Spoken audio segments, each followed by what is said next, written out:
विधान परिषद के सपा प्रत्याशी कीर्ति कोल का पर्चा खारिज होने के बाद अयोध्या पहुंचे प्रदेश के खेल राज्य मंत्री गिरीश चंद्र यादव ने बड़बोलापन बोलते हुए कहा कि चुनाव हारते हारते अखिलेश यादव का दिमागी संतुलन गड़बड़ा गया है।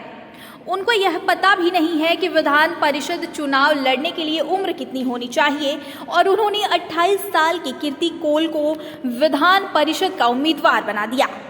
खेल मंत्री गिरीश चंद्र यादव ने कहा कि जब अखिलेश यादव का राजनीति में पदार्पण हुआ, जब वे संवैधानिक पद पर आए, तब से वे लगातार चुनाव हार रहे हैं। मुख्यमंत्री रहते हुए 2014 में लोकसभा का चुनाव हारे, जबकि जिला प्रशासन उनके साथ में था।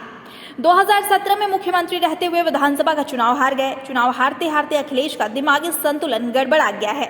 दिग्गज होना बड़ी बात नहीं है, उनमें सोच और समझ होनी चाहिए। उनको यह पता नहीं है कि चुनाव लड़ने के लिए उम्र की सीमा क्या होती है।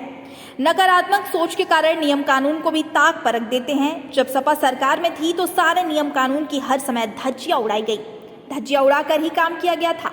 हो सकता है कि अखिलेश यादव कल यह भी बयान दे सकते हैं, चुनाव जीतने वाला सर्टिफिकेट भी फर्जी बन गया है। जनता का विश्वास उनसे उठा है और एक तरह से कहा जाए, जब उनको राजनीति में उनका पदार्पण हुआ संवैधानिक पदों पर, एक तरह से कहा जाए कि मुख्यमंत्री पद की उन्होंने शपथ लिया, तब से लगातार तो हार रहे हैं।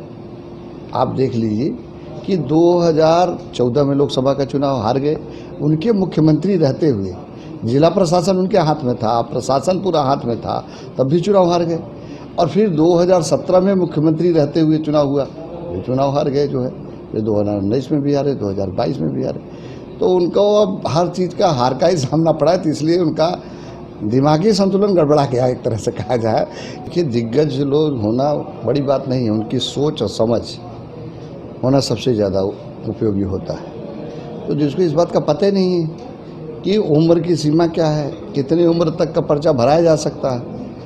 सिर्फ नकारात्मक अगर सोच हमारे अंदर रहेगी तो फिर हम जो उसके नियम कानून हैं उसको भी हम ताक पे लटके काम करेंगे। और जब समाजवादी पार्टी क्या पर जब सरकार और सत्ता में थे तो सारे नियमों कानूनों के हर समय धज्जिए उड़े और धज्जिए उड़ाकर काम किए हैं। तो हो सकता है अखिलेश यादव कल ये भी बयान दे सकें कि वो सर्टिफिकेट भी फर्जी बन गई जो है।